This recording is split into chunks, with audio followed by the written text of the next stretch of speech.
శాకాహారం మొదలెట్టారు వచ్చిన కొత్త ఫ్యాషన్. దయచేసి మానేయండి. ఎవరు తినేది వారు తినండి. పౌరుషాలు బ్రాహ్మణులు తినద్దనరమా అందరిని మానేయమని అందరూ బ్రాహ్మణులు అయ్యే ప్రయత్నం చేయకండి. మా వృత్తులు పోతారు. మేము మీరందరూ మానేశారు, మా వాళ్ళు మొదలెట్టారు.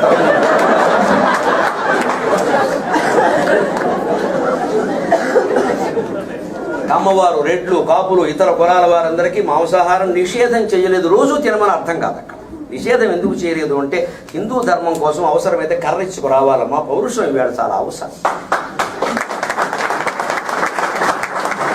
అది మానేసేసి మనం ప్రకృతి వైద్యం అండి. పొద్దున్నే 2 దొండకాయలండి, 2 బీరకాయలండి, పొయ్యి మీద పెట్టమండి, కొయ్యమండి. జంతువుల్లో అలా తింటామండి. ఉండగానే పోసుకుంటాం. దెబ్బైపోతుంది దేశం. ఏ తినేవాడు అది తినాలి, ఎక్కువ తినద్దని చెప్పారు.